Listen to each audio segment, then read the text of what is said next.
So I think we are going to start. Happy New Year, everyone. I wish you a year filled with a lot of success, hopefully an inspirational one. So today it is my great pleasure to introduce Dr. Dae-Kyum Kim, who is a remarkable researcher and educator whose pioneering work is reshaping the field of oncology. Dr. Kim is an assistant professor in the Division of Thoracic and Upper Gastrointestinal Surgery here at McGill, and a junior scientist in the Cancer Research Program at the Research Institute of the McGill University Health Center. He also holds the Distinguished Aon Foundation Endowed Chair in Translational Oncology, underscoring his significant impact on cancer research. So Dr. Kim earned his PhD in systems biology from the Pohang University of Science and Technology in South Korea, and further honed his expertise through postdoc training at the Terence Donnelly Center for Cellular and Biomolecular Research at the University of Toronto. His research integrates experimental and computational genomics to identify novel biomarkers and therapeutic targets for gastroesophageal cancer, addressing some of the most critical challenges in oncology today. Among his many achievements, Professor Kim has led transformative projects, including the development of the human reference interactome and the mapping of protein-protein interactions between SARS-CoV-2 and human host proteins. He is also the creator of EVpedia, an invaluable web-based database that has greatly advanced research in extracellular vesicle proteomics and transcriptomics. His impactful work has been featured in leading journals such as Nature, Biotechnology, and Nature. So driven by a deep commitment to translational oncology and precision medicine, Professor Kim is dedicated to overcome drug resistance and improving cancer outcomes for patients worldwide. Please join me in giving a warm welcome to our first speaker, Professor Kim. Yeah, thank you, Dr. Marwell, for the introduction. So before we begin, yeah, it's like 21st century, so it's like collaboration is essential, and you don't have to handwrite it. So here via like chat, I am sharing my slides. So if you have any question further, and if you want to see more detail on my slide, you can just click it and download it. So it's 21st century. I want to share everything basically. So yeah, please let me know if you have any questions. My emails are there in the first slide. Yeah. So let's get it started. Yeah. Okay. So I am Dae-Kyum Kim. So in today's talk, I separated the section into three. First section is the work that I did before I set up our lab. Second part is about the actual title. After I set up our lab 3 years ago at Roser Park, what kind of a new system that we set it to help patient. And then in the third section, I will give you many different kind of example how we can use this technology to further expand our collaboration. So thank you all for joining again, and let's get started. So yeah, I want to thank you to my wife, and my wife also now in Toronto for the postdoc, but she did a PhD in Columbia University. So this is the picture that we took just before wedding at New York Central Station. So yeah, and I want to say thank you to my postdoc lab, Dr. Fritz Rose especially. So here in our lab during my postdoc, our team is doing two different kind of techniques. So first one that I didn't do that much is deep mutation scanning. So recently to find out which amino acid is important for the protein function, generally people switch each amino acid to the alanine, right? But nowadays, because the technology develops and the DNA synthesis cost goes down, people just synthesize every single mutagenesis cloning primer and change each of the amino acid into 19 different amino acid plus nonsense mutation that induce the stop codon to check the every possible variant effect in protein. So that's another team. But during my postdoc, I co-led the team for the protein-protein interaction, and I will explain you more detail after this. And I want to say thank you to my team. So this is a team that I set it up in Buffalo. Of course, these two guys went to the better place like this, and these four are coming with me. And thank you, Harry, that it's like Harry is joining our lab 2 weeks later, and he is still in Korea now, but he seems that he joined this seminar. Thank you, Harry, for this. And today for the for the second section, sorry for that. For the second section that we set it up during after I set up our lab 3 years ago, these two guys, Julian and Harry, did most of the work. For the third section, that how we expand our research, these 6 guys did all those work basically. So I want to say thank you to my lab members and especially those 4 who is following. So here, our goal is to set up all the people coming here by May and start the lab with 4 people. Yeah. Okay, so I did my postdoc at University of Toronto, especially Dominic Center and the Mount Sinai Hospital. So this is the picture of the Dominic Center. This is the 14th floor building. All the PIs here are doing omics, especially functional genomics, like CRISPR screening and those kind of things. And here in the Mount Sinai, 8th floor, all the way to 10th floor are the research center, Lunanfer Tanabam Research Institute, LTRI, and I was in the 9th floor to link our our omics study to the translational biology. That's what we did during this. Yeah.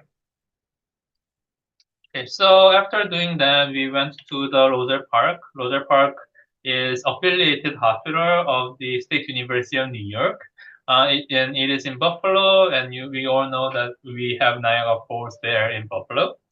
And there, the most famous thing that everybody might know might be RPMI. So it's like RPMI media stands for the Roselle Park Memorial Institute, which is the former name of the Roselle Park Comprehensive Cancer Center. So after setting up our lab 3 years ago there, I moved to, of course, Glen site, MUHC 4 months ago, and my main affiliate, my main focus now is focusing on the gastric cancer and the esophageal cancer.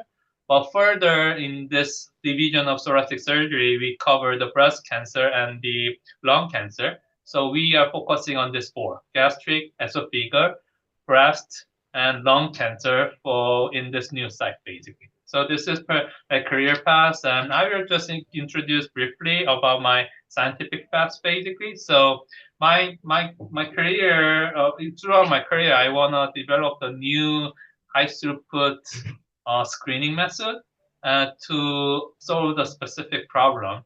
And by doing that, I want to introduce the experimentally validatable hypothesis or propose the new clinical biomarkers to help patients. So I want to just introduce briefly what's going on. So when I started my career, I started from the pure mathematics and computational science. So at that time, we didn't have the really fancy 3D graphic-based computer game like Overwatch. So at that time, I used mathematics to computationally model 3D structure. And also during that time, I focused also on the astronomy. There, I searched for the new variable star by just keep taking the picture of the certain section of the night sky.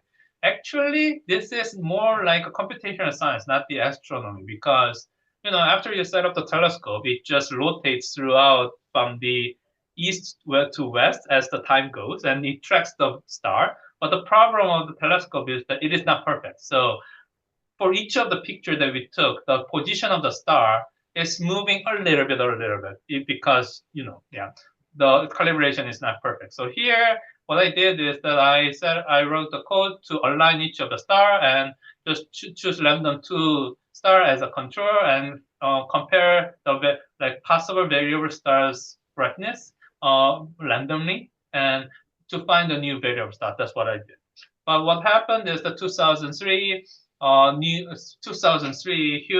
Genome Project is done, and I was a high school student at that time, and every newspaper says that because we have all the human genome sequences, if we apply the computational science to the biology, we don't have to do any more experiments like that.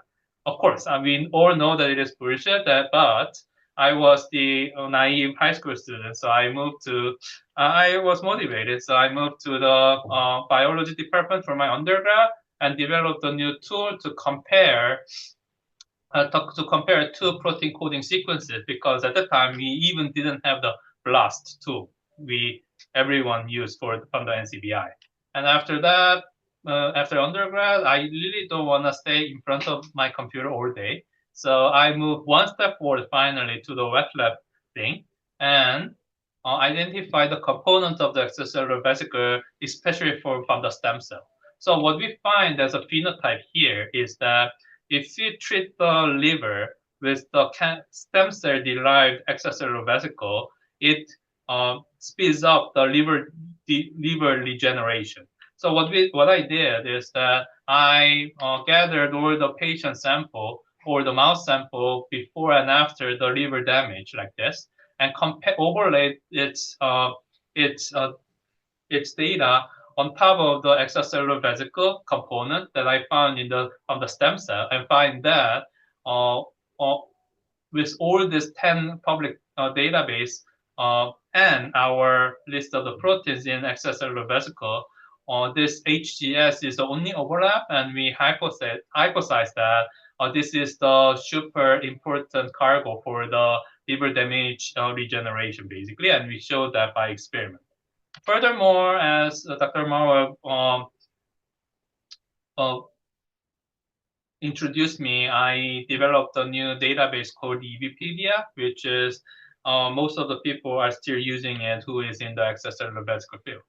So during my PhD, basically, I used the commonly used tool like mass spec or the Illumina sequencer to identify the component of the extracellular vesicle. After doing my PhD, I want to move even one step forward to the wet lab. So I want to develop the new omics approach that nobody can do before. So that's why I moved to Toronto, co-supervised also by Dr. Mark Vidal in Boston, to tackle the challenge of the protein-protein interaction. So for the protein-protein interaction, basically for this product, the objective is super simple. So we have 20,000 protein coding genes in human. We want to find out which proteins are interacting to each other. The problem is that we have too much space. So first of all, to test whether 2 proteins are interacting to each other, we have to express those 2 proteins, right? So we have to clone 20,000 protein coding genes. That's the first hurdle. Second hurdle is that we have 20,000, but it's like a pairwise, right? So it means that 20,000 by 20,000 is 400 million.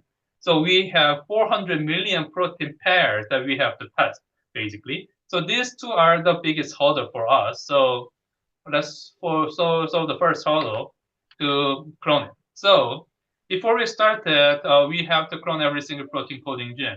This is called as the Orpheum collaboration project, and this effort was started 20 years ago, literally, to clone every single protein coding gene.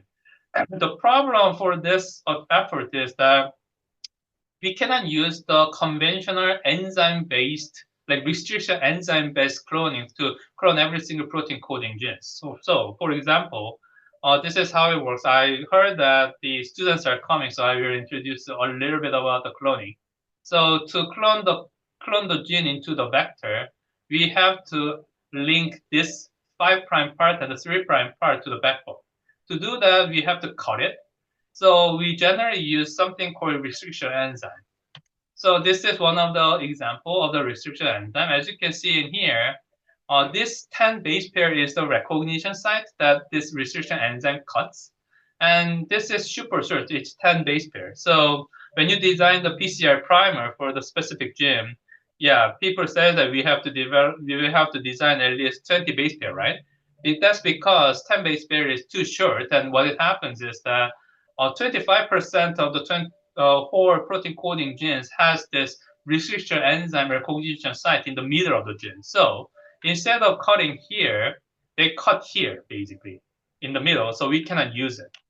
Therefore, another problem is that to give the directionality, we generally use different restriction enzyme for the 5' and the 3'. So it means that we have two different restriction enzymes. So for every choice of the two restriction enzyme, half of our protein coding gene have one of their restriction enzyme site in the middle of the gene. So we cannot use this system to clone all the gene. So we use the gateway cloning system. So gateway cloning system adopts the system of the lambda phage. Here, this is the how lambda phage, the E. coli virus, integrate their genome into the E. coli genome. So we have ATTP site at the E. coli genome naturally, and we have ATTP site in the lambda phage genome. And with the integrase that is carried by the virus, they can integrate the B site and P site and convert and insert their backbone into the genome like this to infect the E. coli. But if E. coli is exposed to the extreme situation, like they are starving or they are attacked by the chemical like that, virus want to escape from the E. coli and further integrate the ATTL site and R site here to escape from the E. coli basically. So we hijack this system to for this gateway cloning system. And what it happens is that here we have ATTP site here, right? We divide this into two sites, ATTP1 and B2, and put it in 5' end of the gene and the 3' end of the gene to add this site. And then in the donor vector that we want to insert our gene, we put the first half and the second half of the ATTP site. And if we mix those two and mix it with the clonase, it moves into here, basically. The beauty of this thing is that it is super efficient, but also this B1 and B2 is super long, like not super long, quite long enough. So it has about 30 base pair. So it's super specific site, and no protein coding gene has this site in the middle. So using this one, we clone every single protein coding genes in human, and we have the collection here. Another great thing after this is that we have the LR reaction too, right? So when they escape it, they use the ATTL and R site, right? So what we use is that we can move this gene furthermore to the expression clone. So in the entry clone that we did for the BP reaction, it doesn't have anything for the mammalian cell expression.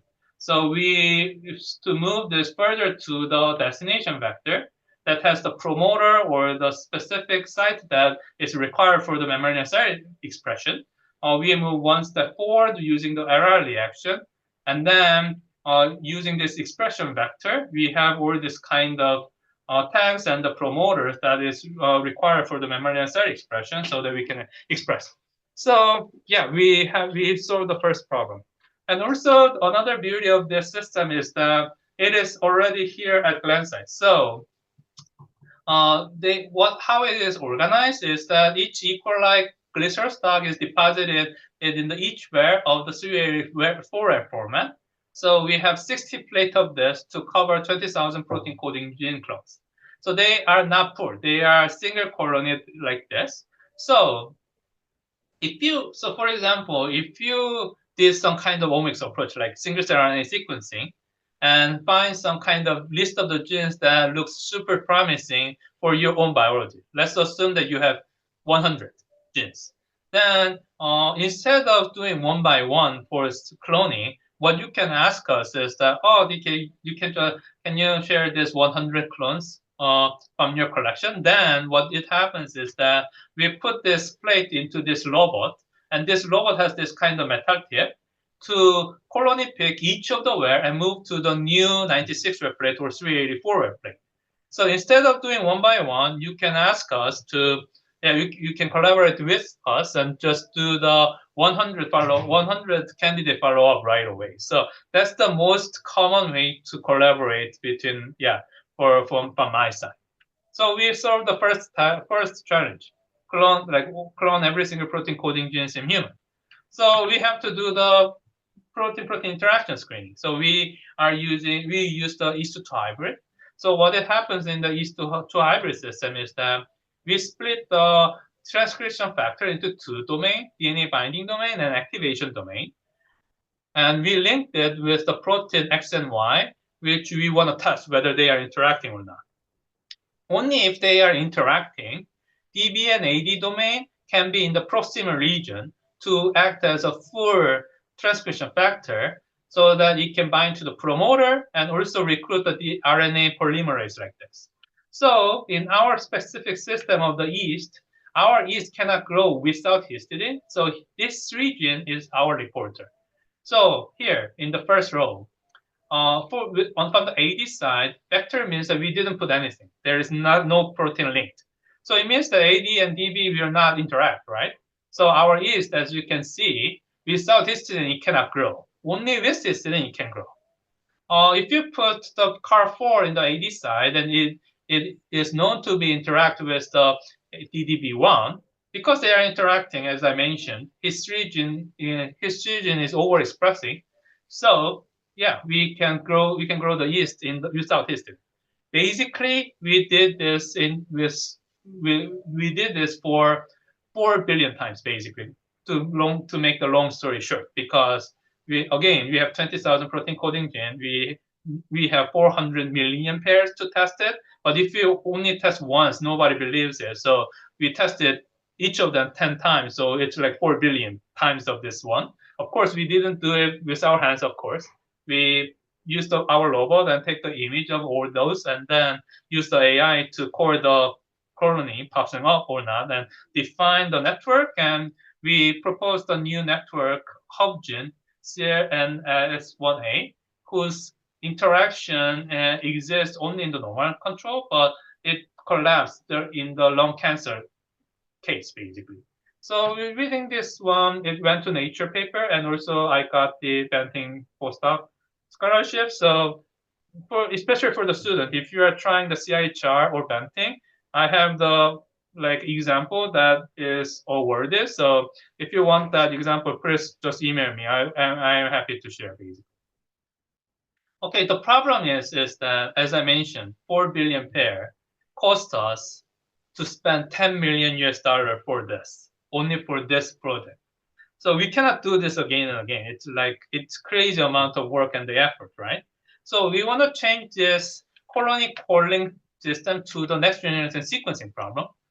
But the problem is that they are physically dislinked. So I want to make it more lay format. So here, when you do the yeast genetics, we have two different kind of gender, mate alpha and mate A. We express DB linked protein X and AD linked protein Y separately like this, and then we mate them to make the diploid with the double overexpression, basically. But if you do this one by one X protein and one Y protein, there is no problem. We can just disrupt it and do the PCR of DB and AD separately and send it for Sanger. That's it. However, the problem is that we are tackling 20,000 and 20,000.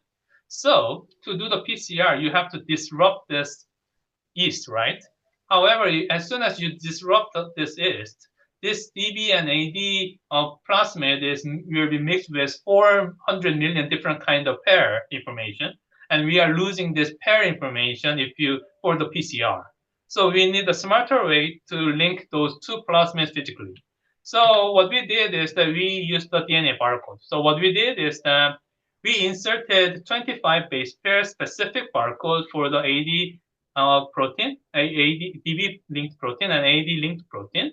And also what we did is that we put the LOXP site that can swap the barcode. So This is generally used for the mouse, engineering mouse, called for the Krylov system, but we adopted the system for solve this problem. So what we did is that before we do the PCR, we induce the Krylov system to switch this barcode with this barcode using the log speed site, so that we can physically link this AD barcode and DB barcode physically like this, so that even though we do the PCR and disrupting the yeast and mix all this yeast with all other yeast, this information is still physically linked, and we can just PCR them and send it for next generation sequencing to call the protein-protein interaction.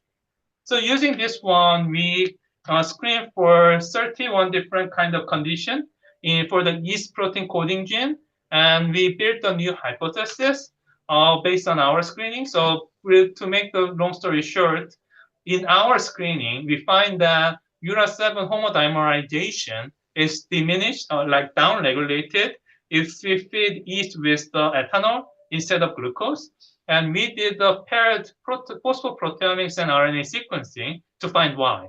So it turns out that if you feed yeast with the ethanol, PC protein kinase A expression goes down. And because of this, serine 424 phosphorylation of the URA7 goes down. And because of that, protein-protein interaction goes down. So we validated it with a separate example, and we are still working on this paper. However, what happened is that our Nature paper is published 2020 April, right? I think most of you guys know what happened at that time. So most of the postdoc, if you publish the Nature paper, they go out for the job market, right? However, COVID-19 hit at that time. And yeah, all my job talks were canceled at that time. So another miserable thing is that, yes, I was in Toronto. Yeah, government asked us to stay in our place. But I got the email from the Mount Sinai Hospital saying that, oh, if you study SARS-CoV-2, you can come back. So instead of using our barcode fusion genetics yeast-to hybrid system for the yeast constitutional reference interactome, I just applied it into SARS-CoV-2 and the human protein interaction like this, and find out this this 8 promising interactor of human protein coding gene, and find out that if you knock out each of them, 5 of them shows the dramatic, statistically significant decrease of the SARS-CoV-2 replication in the lung cancer model, and it went to Nature Biotech basically. So for the first part of my talk, yeah, this is throughout my career, I moved one step forward to the wet lab thing. And as a PI, I wanna develop an omics approach to help patient basically. So yeah, I'm closing the first section. So if anyone has a question, you can ask a question now for the first section before I move to the second section. Is there any question from your side?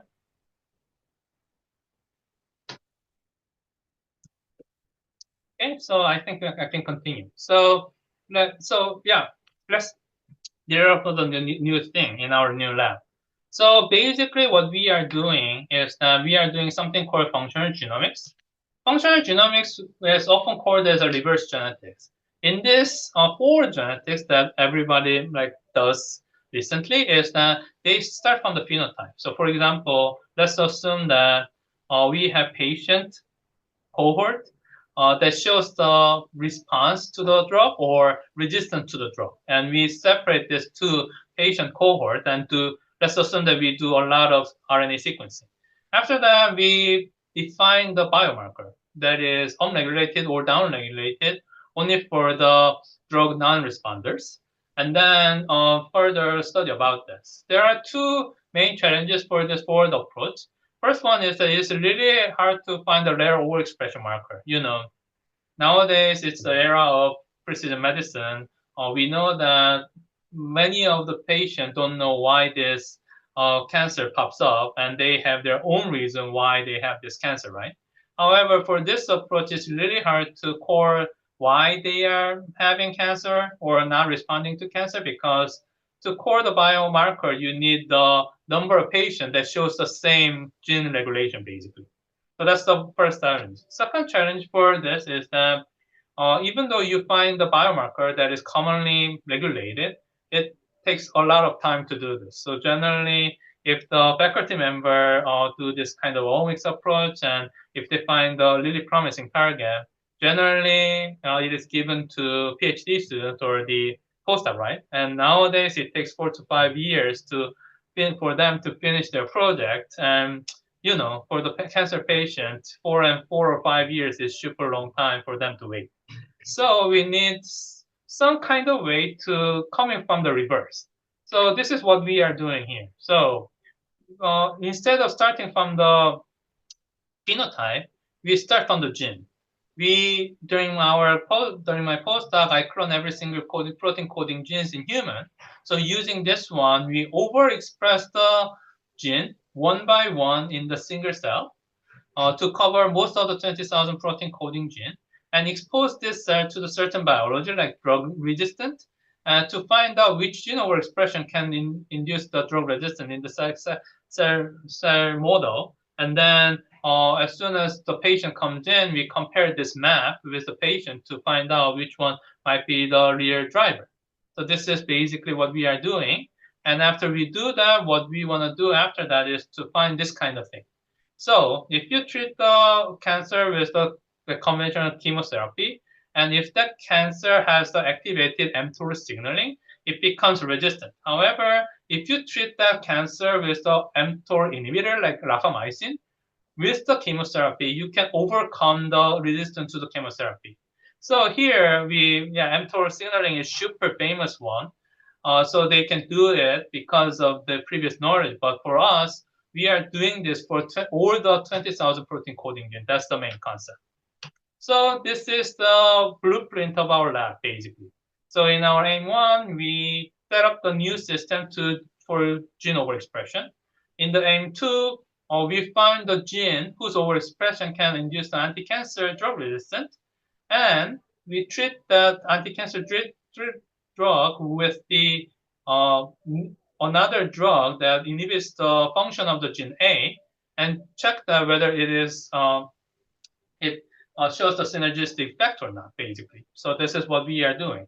And this is quite a generally non-conventional move for the new faculty member, because generally what happens is that when you finish your postdoc, you generally continue what you have done before, but still tweak it a little bit to make you independent from your postdoc mentor, basically. That's what it happens. But for me, I am basically proposing to start a really new method, which is totally different from what I did for the postdoc, right? So for the first 3 years there at Rosa Park, my top priority is to show that these 3 aims are really working. So today, for the rest of the time, for 30 minutes, I will show you whether this kind of system works or not, basically. Okay, aim 1, let's set up the system. So for the gene overexpression, there are 2 different kind of previous methods that we generally use. First one is the lentivirus. Lentivirus is the one that we put the gene of interest in the cell genome, genomic DNA using the LTR sequence. The problem is that this LCR sequence exists like everywhere in the human genome, so we don't know where our gene will be inserted. So if you are doing one by one, it is no problem. You just insert our gene in somewhere and just select for the cell that express our gene of interest best, right? The problem is that we are not doing one by one. We are mixing 20,000 different kind of lentivirus at once and pour it into the large number of cells. That's what we are doing. So in that case, if the gene of interest are being inserted in everywhere, it means that the expression level of each gene can be super different to each other. So that might be the problem on our side. Another problem is that we cannot guarantee single gene expression per cell because we mix 20,000. So for some of the cell, 2 different kind of lentivirus can be infected. So we cannot guarantee it. Another challenge for this system is that it's like more technical problem, but it is lentivirus, and the lentivirus backbone vector is super big. So it's generally 50,000 base pair. So what it happens is that if our gene of interest ranks is more than 3,000, yeah, it doesn't work that much for the lentivirus. And here in the scatter plot, you can interpret Barcode frequency as the cloning efficiency, x-axis, and y-axis is the like reading frame length. And as you can see in here, it has a super clear anti-correlation. So this lentivirus is super bad for expressing longer gene, basically. Second method that we use a lot for the gene overexpression is CRISPR-A. So for the CRISPR-A, what it happens is that they use the single guide RNA and link the CRISPR with the RNA polymerase recruiter to express the downstream gene. The main challenge for this method is that this single guide RNA should bind to the promoter region like this. Therefore, if the promoter region is already protected by the chromatin, which means it is heterochromatin, this single guide RNA cannot bind to here and cannot overexpress the gene. So what happens is that if you see the significant gene set, it means that it is targetable by CRISPR-A, and this is non-significant gene set, which is non-targetable for the CRISPR-A. If you compare the expression level in the natural human tissue, natural expression level is almost 2-4 difference for the CRISPR-A targetable gene versus non-targetable gene. So it means that only for the gene is constitutive actively expressed can be targetable by the CRISPR-A generally. So that's the big like hurdle for us to overexpress it. So here we are adopting the BXB1 landing pad system that is developed 5 years ago, basically. So what they did is that they incorporated the bacteriophage system into the human cell, basically. So I explained you how lambda-phage works in my first part of my talk, right? So here, what we do is that we put the ATTP site into the human genome, AAVS1 site, to make this kind of recombination site, and then prepare this plasmid with the ATTP site that contains our gene of interest. So because they already have the ATTP site, they will integrate like this, right? And then insert the ORF just next to the promoter region so that it can express it. The beauty of this is that after integration, ATTP site will be changed into ATTL site and R site here. So after integration of the first ORF, second ORF cannot be integrated after that. So even though we mix 20,000 protein coding gene construct, only for the first one that goes into to each cell can be overexpressed. So we can guarantee a single gene overexpression per cell for this. And another beauty of this system is that the efficiency is super great. The insertion per path efficiency is almost like 50% for this. So the challenge for this system is that we have to clone every single protein coding genes already because we have to put it in here, right? But lucky for us, I called the team to clone this. So Orpheum 81.1 is the commercialized collection for the protein coding gene clones, and this is what we did during my postdoc, and also beyond the 17,500, we also cloned 1,500 addition to this to make the almost complete, like 95%. Protein coding gene collection into construct that much coverage. So using this one, we successfully made a new cell pool that each single cell overexpress only one gene, and we have 2 million of them, which it means that for each gene, like approximately in average, 100 cells are overexpressing that specific one gene. And then we the simplest selection for us to do is that we just grow it. So we mix all the things. We grow it for 3 weeks. And in that case, because they are growing competitively, for the genes which makes this cell grow faster, will be enriched after 3 weeks. That's what we hypothesized. So if for that gene that grows the cell grow faster, what we also hypothesize for the patient is that this is cancer cell. So if we overexpress our gene and if the cell grow faster, in reverse, cancer tumor will grow faster. It means the patient will pass away much earlier, right? So we chose the top 100 hits for this first selection and compare it with the TCGA data and find that almost 50% of them are previously known as a prognosis marker. So this is the top case, HGF. And as you can see in here, for the patient who has unregulated expression level of the HGF, they pass away much earlier than the downregulated one. And for the reverse case, if the overexpression of the gene makes the cell grow slower, in reverse, if it is unregulated in the patient, it shows the longer survival rate for the patient too. So we have the good case study. So we want to move on to expose this cell pool to the anti-cancer drug.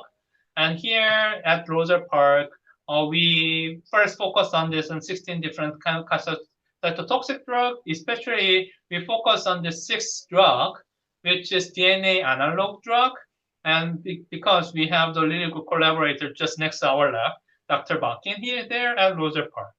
So the first thing that we did is that whether we have the reproducibility or not. So because unlike the bulk RNA sequencing, this is the novel system, right? So before we move on, we want to check whether it is reproducible or not. So we did triplicate for each of the cell, each of the drug, and see whether they are clustering to each other in the UMAP.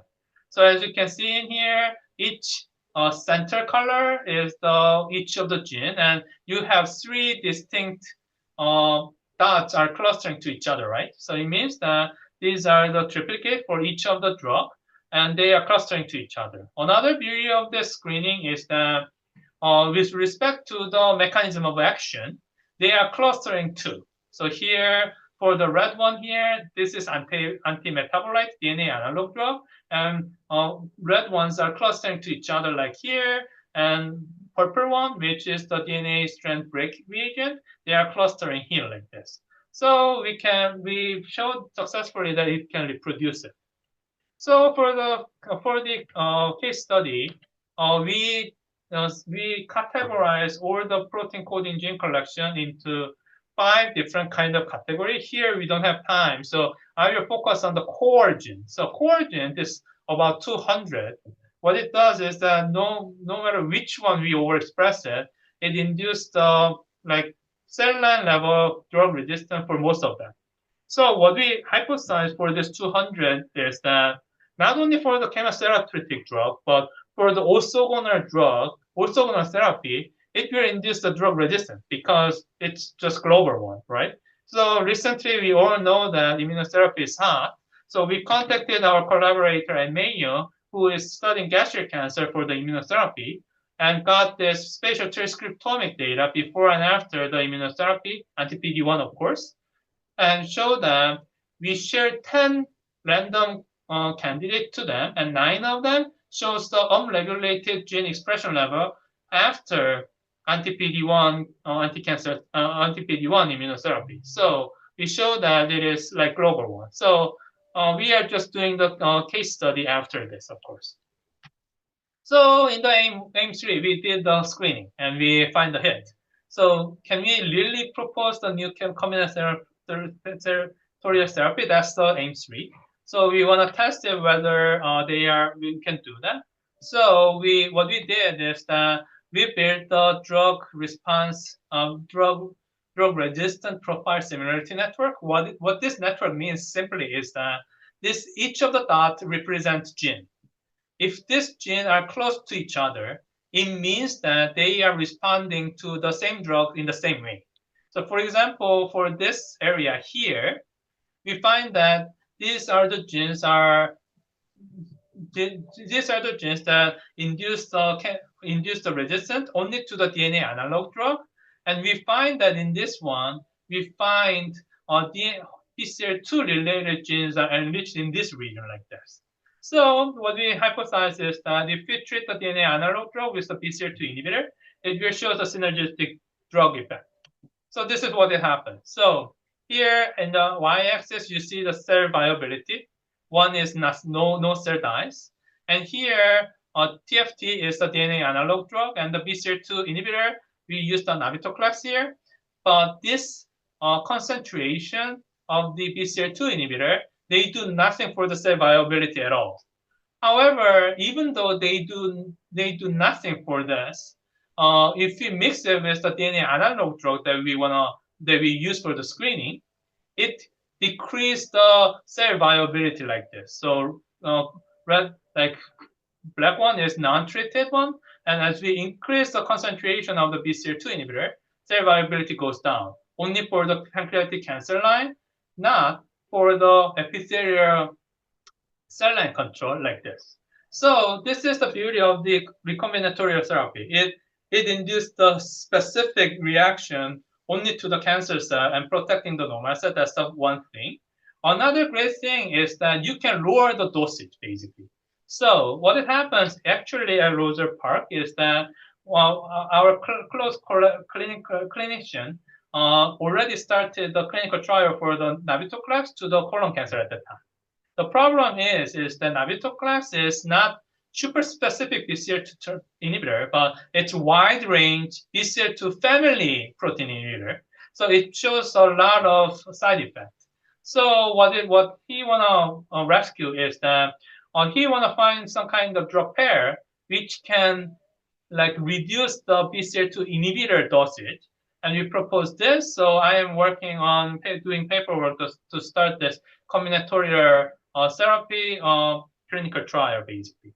And we also just started the mouse work, and this is super dirty first experiment, and it shows that in the combinatorial therapy, compared to the navitoclax alone and the TAS102 DNA analog drug alone, it reduced the tumor size in the cell-derived xenograft model in mouse. So we are continuing this on our side. So this is what our lab is doing here. So let's see how we can expand our collaboration. So this is our lab's blueprint, as I mentioned. And just tweaking each of the components of this gives us a new opportunity for the collaboration. So for example, we can change the cell line like this.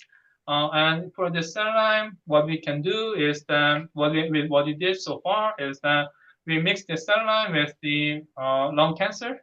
We insert our BXP1 landing pad into the lung cancer for the KRAS G12C mutation, or the ovarian cancer, or the triple negative breast cancer, to expand our lab's expertise. And of course, we apply for the funding, and these are the three first funding that I got when I start our lab at Roser Park, basically. We have 20 different more cancer lines that we already inserted the BXP1 landing pad. So just email me, or I can just share all the list of the cell lines that we already have, and you can just ask for the further collaboration, basically. And also, when we start this, everyone says that we have to apply this system to the stem cell line. So what we did is that we use the lentivirus system to induce the gene overexpression in the stem cell. And what we want to find out is that to treat the neurodegenerative drug, we have to make the dopamine positive neuron and transplant it into the brain. So here we want to find out the gene driver that makes more dopamine positive neuron by differentiating the stem cell. That's what we are doing now. And also another problem of this transplant therapy is that if we transplant it into the mouse, into the brain, most of them just dies because of the inflammation. So as a second product with the collaboration with Gijon is that we want to find the gene driver which can increase the survival rate after transplant into the brain. As a first proof of concept, we did the screening in the in vitro model by treating the TNF-alpha and 3 different kind of cytokine cocktail to mimic the inflammation situation in the brain to find out which gene overexpression can induce the transplant stress. And we find one of the top candidates that we find was NO1, which was super famous protein that is previously known for the neuronal cell survival already. So we just started the drill down like follow-up study to find out which one is really important. Another way to expand our collaboration is to change the biology. Here we focus on the anti-cancer drug resistant, of course. We can extend it to different kind of biology. One of the first biology that I expanded was extracellular vesicle because, yeah, I did my PhD on extracellular vesicle. So here in this project, what we want to find out is to find the gene whose gene overexpression can induce more extracellular vesicle production, basically. So this is how we do. So we have the cell line that overexpress a certain ORF, right? But what happens is that we already know that extracellular vesicle contains the mRNA that stems from the originating cell. So what we did is that we have this ORF that we are exogenously overexpressed because we have this cloning scar, but this one will be also exported to the extracellular vesicle. So this is our hypothesis.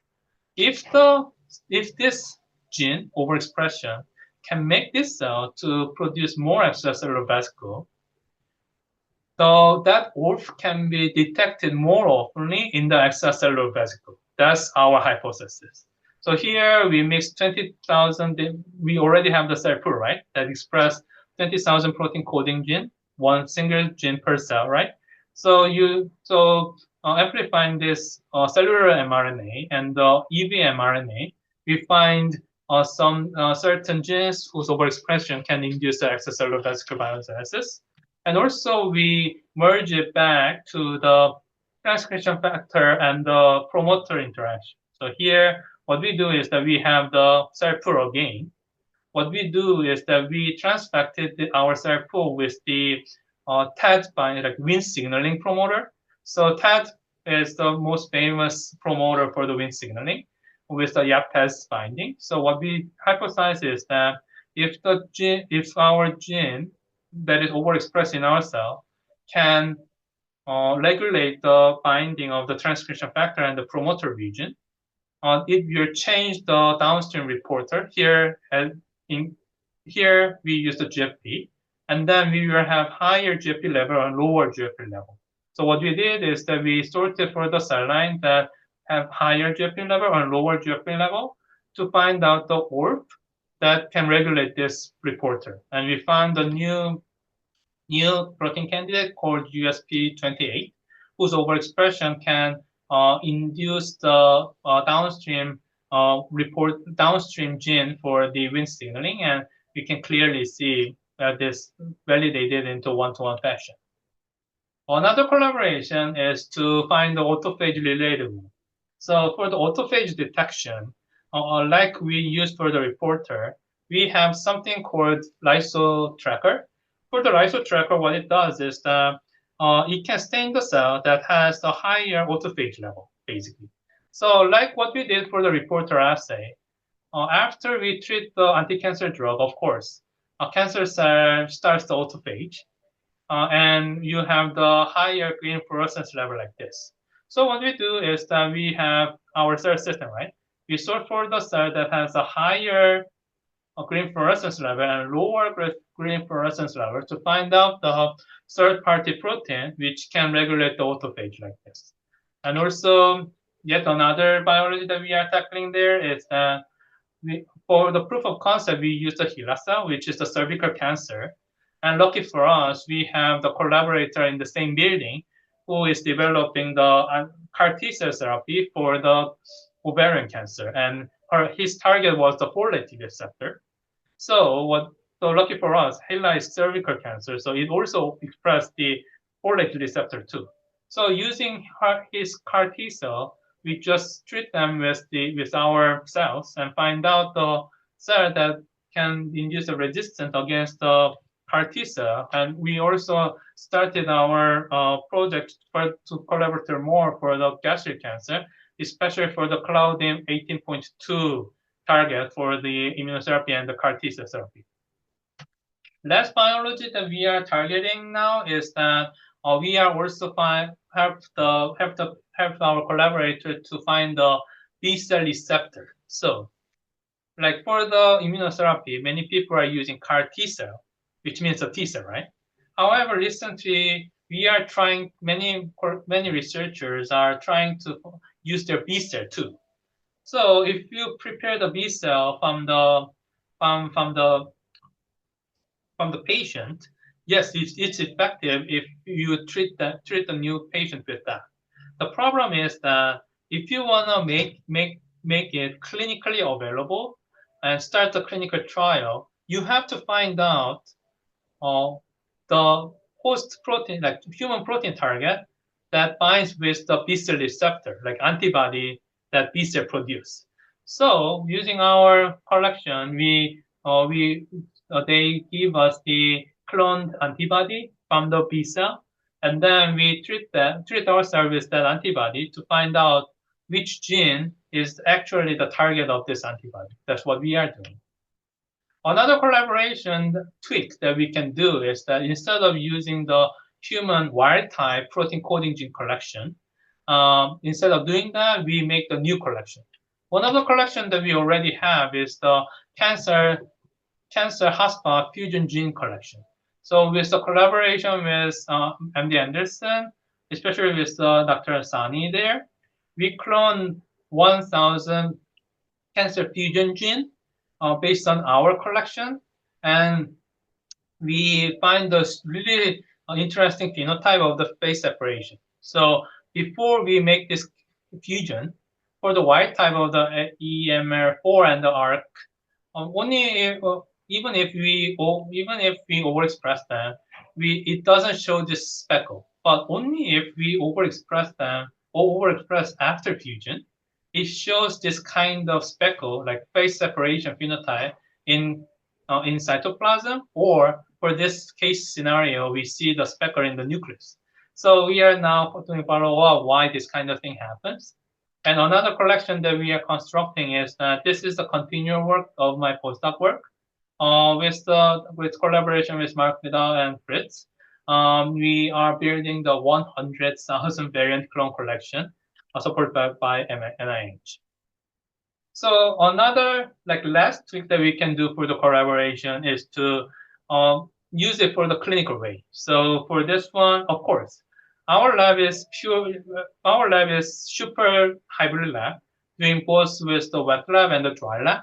So we are working with the clinicians too a lot to do the conventional omics approach to find the resistant driver. So here, with the collaboration with Matt Cortis and now at Rosa Park, we are now focusing on the CLL patient, a chronic lymphocyte leukemia, to find out the resistance mechanism against the venetoclax.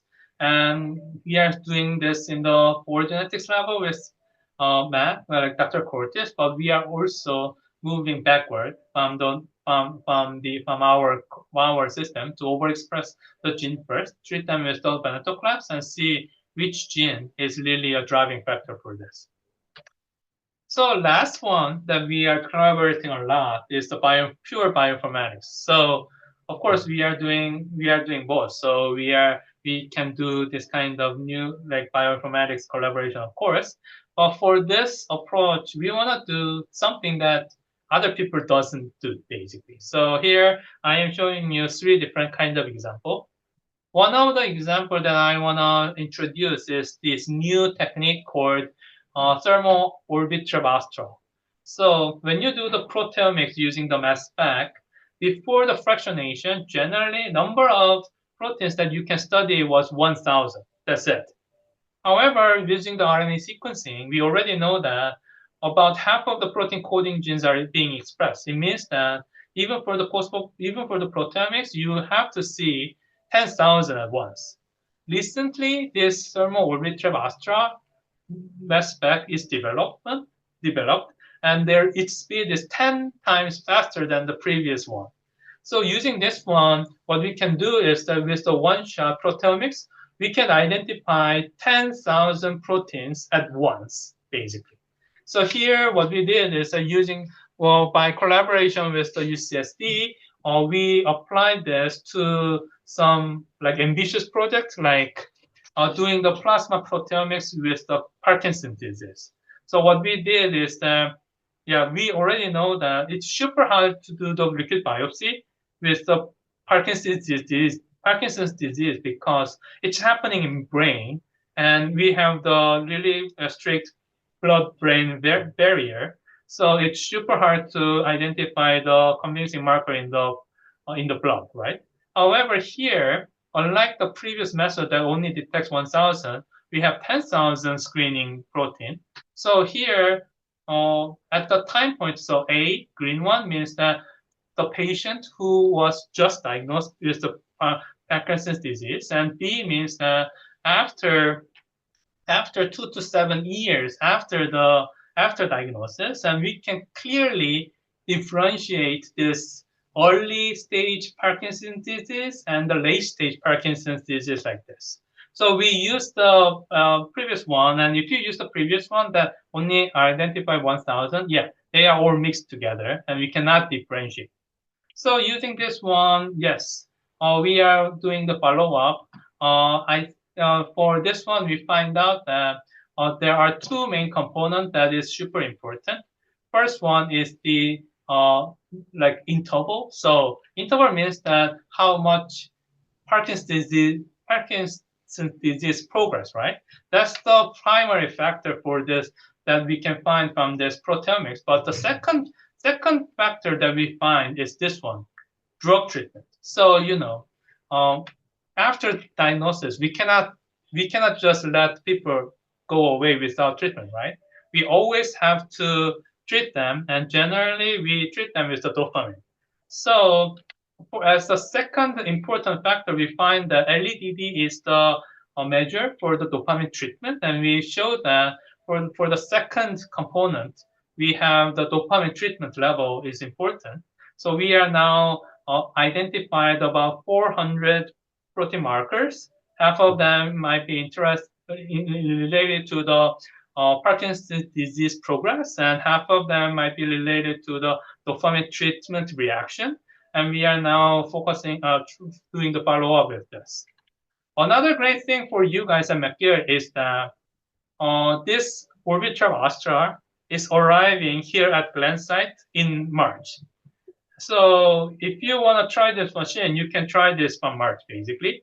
So you can contact me. I can link you back to the core, and you guys can do this kind of things. And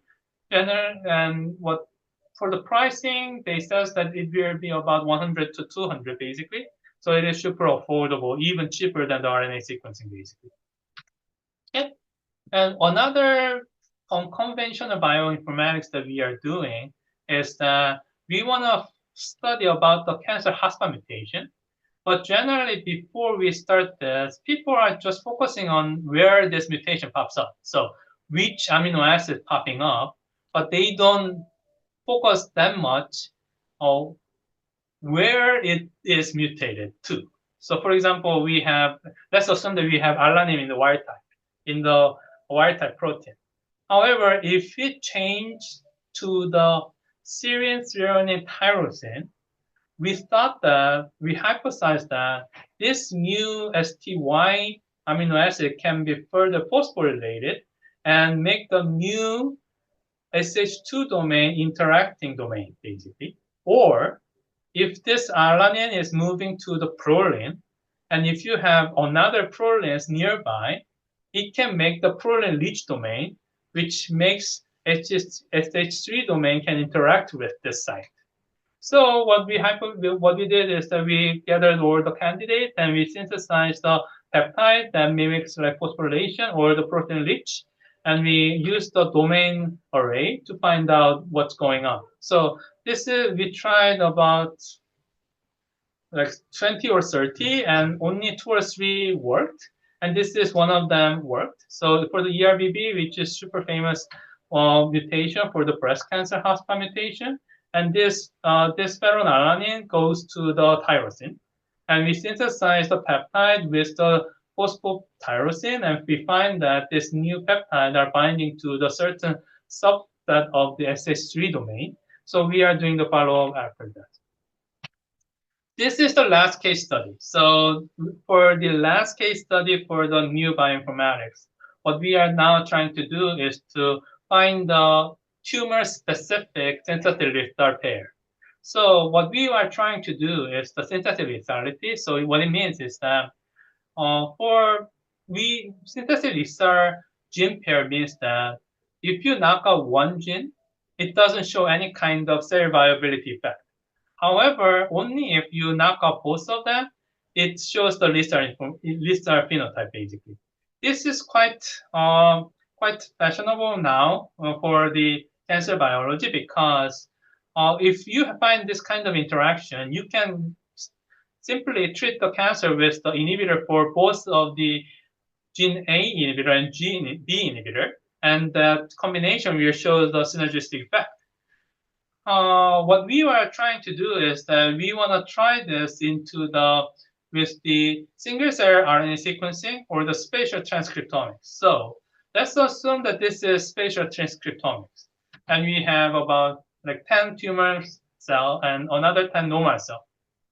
We already know that if protein A and protein B are interacting to each other, gene A expression and gene B expression has this correlation. So let's assume that it happens in normal cell. If the gene pair shows the synthetic lethality only in the tumor, this region, like low gene A expression and also low gene B expression, like this area, these cells will die, right? So it means that for the scatter plot, this area will be gone, basically.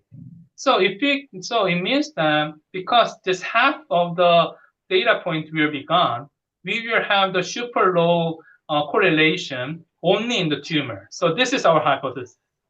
If two genes have the synthetic lethal interaction only in the tumor, we will have the lower co-expression correlation. That's what we hypothesized, and this is the list of the genes that we find for the breast cancer. Lucky for us, I presented this data at Moran Park Lab last week, and it's like super great coincidence that they already did the analysis or like focusing on the CCDN1 and the SQSTM1 already. So we agreed that we will start the collaboration right away to find out why co-treatment of this inhibitor and this inhibitor shows the synergistic effect in the tumor, basically. Okay, so I have 21 minutes left, so I'm wrapping up early then. So as a take-home message, we are doing a lot of different kind of biology, but the thing is that here at Roser Park and also here, we are basically focusing on drug resistance for now, and find out the gene whose overexpression can induce the drug resistance. And our ultimate goal is to when many clinicians and the researchers are moving forward, the patient goes to the omics study and see the biomarker, we are moving backward. We perturb the gene first and make this kind of map to interpret patient data in advance, so that if the new patient comes in, we compare their omics data with our map to interpret their omics data to propose the new personalized therapy, basically. So that's what we are doing. You can visit our website, kimlab.us, for more information. And also, even though we have 4, we have one last budget for one more candidate. So if you are interested in joining our lab, please visit kimlab.us and contact me by email, and we can consider this interview after this. So thank you all for this, and I'm happy to take any questions. Thank you all. Thank you very much, Professor Kim, for that really wonderful presentation, especially telling us how a nice, from beginning to when you're a graduate student, postdoc, and the lab, really wonderful, especially for the audience here so that they can see the trajectory. And also, the projects that you have that you can be able to interact. Thank you very much for really that wonderful. And congratulations on your marriage as well. You are very bold to propose at New York Central Station. So any questions, please feel free to unmute, and you can also write in the chat. Yeah, I have a lot of questions. So the first part, in terms of false positives, so what steps do you take to minimize false positives or negatives in the interaction? For example, how do you know, there are certain proteins that are promiscuous. Yeah, basically, yeah. So that's the biggest challenge for the yeast-2 hybrid. So if you are using the yeast hybrid, you are overexpressing the cell, but you are overexpressing in the yeast, not only yeast, but in the nucleus, basically. So you are squeezing in two proteins into the super, limited space. So we have a lot of false positive, of course. So to do that, we have two different kind of approach. First one is that we mentioned about the histidine, right? We are using histidine as a selection marker, but we treat the yeast with the 3AT. So 3AT is the histine analog. So it makes the histine gene activity goes down because due to the dominant negative effect, because it competes with the previous metabolite to make the histidine, basically. So using the 3AT, we can reduce the activity of the hist region, and we can reduce the false positive. Another thing that we do is that we overlay our network with the other human-derived data. So in the last collaboration possibility, I introduced the co-expression level, right? So if the two proteins are interacting to each other, their gene expression has the correlation throughout the tissues or this kind of tumors. So what we do is that we overlay the co-expression data onto our network so that we can limit the interaction on that we know that these two proteins are expressing at the same time in the certain situation. So these are the two methods that we try to minimize the false positive. Okay. So does your method capture transient interactions, or is it based on just stable interactions? Yeah, so this is another good point. So because of that, so this effort was supported by the NIH grant U41. At the time, U41 supported three different consortium. One is the yeast-2 hybrid for the super stable interaction. They awarded the team of McGill, which did the AP mass phase one. So what they did is that their consortium name is the BioPlex. You can just Google it, and they already disclosed all their data. What they did is that they get our clones and did the AP mass for 10,000 protein coding genes in the HeLa and Hexel. So yeah, they gain the interaction that is more transient or non-direct interaction because they use the AP mass. Third U41 grant that is awarded was the Petro Beltro lab, which is doing phosphoproteomics. So as Faxon mentioned, this method is super limited for the transient interaction. So what they did is that they overexpressed or knocked out the kinase or phosphatase and do the phosphoproteomics after that.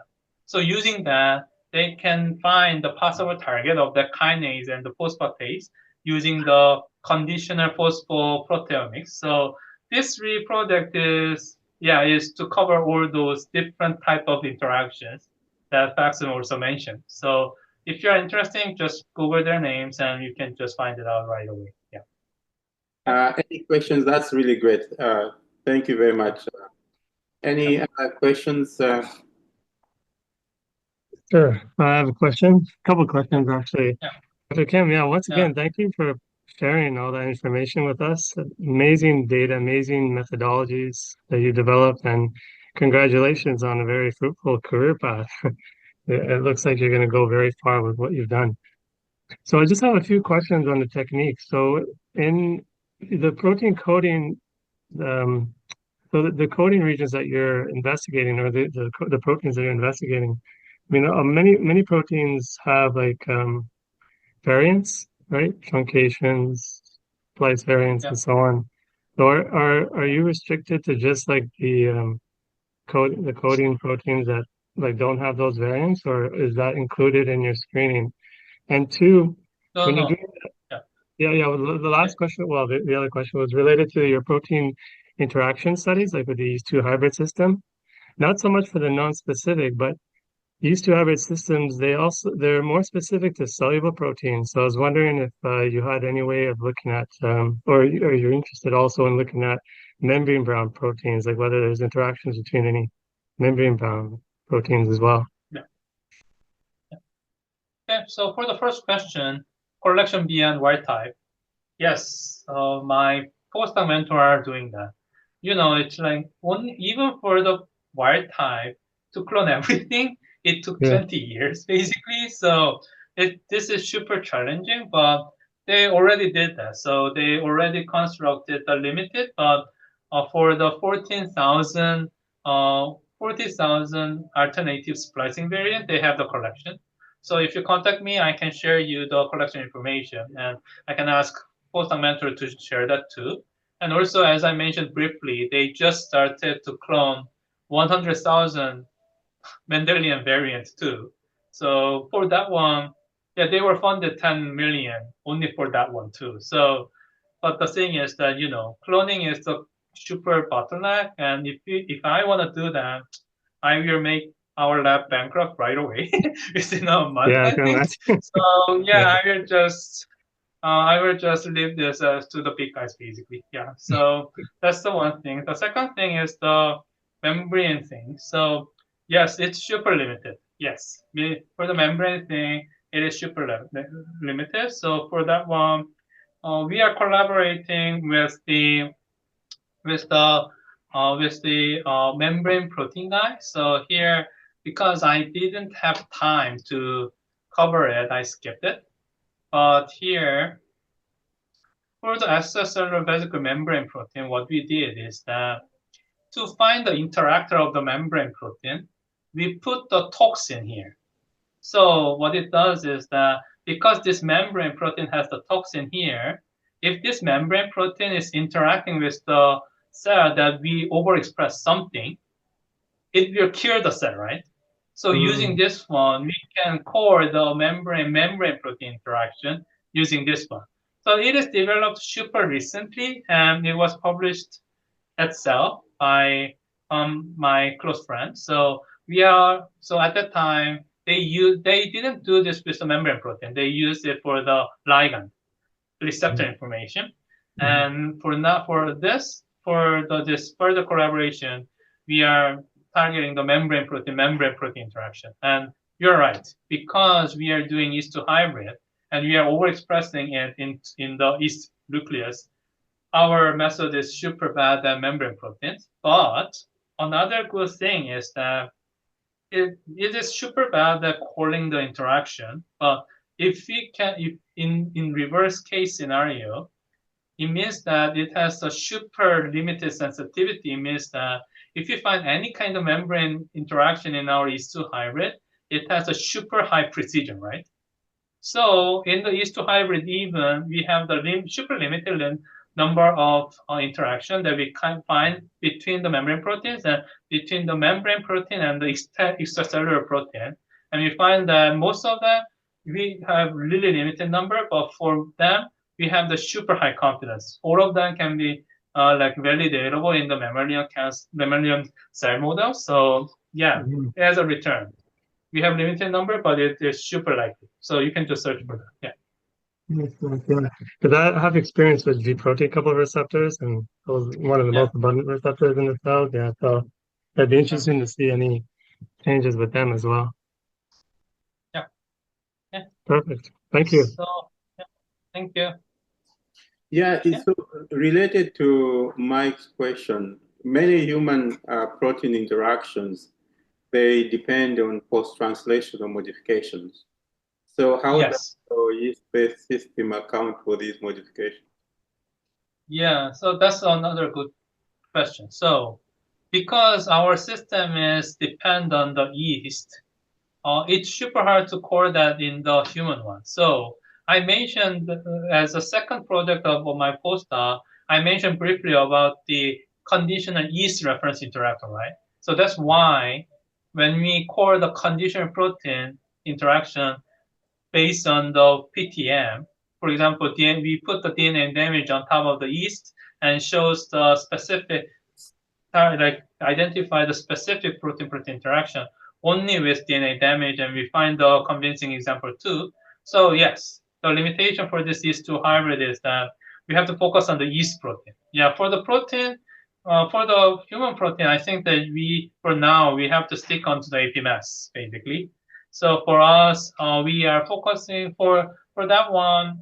Yes, we cannot do this all by all, of course. So with the collaboration with LDI, we are first focusing on the AP mass, conditional AP mass for the iron metabolism related proteins for now. So we expose the cell line with the iron deficiency like that, and want to find out the interaction of the iron metabolism related genes, proteins interactor are changing with the limited iron level or excessive iron level, and want to find out whether those interactions are really related to the PTM, as Matsu mentioned, basically. Yeah, great. This is wonderful work, really exciting. Anybody else, any questions? Okay, so wrapping up early makes everybody happy, so let's wrap up. And I think that you can just, for the last one, this is my email, so contact me whenever you have questions, or especially if you need clone, human gene clone, contact me before you ask your supervisor to order it via Edgen. It will be much cheaper. So just contact us for the clones first, at least. Okay, thank you. Thank you so much. And thank you, everyone, for attending the presentation. Thank you, and Happy New Year, everyone. Bye. Happy New Year. Bye.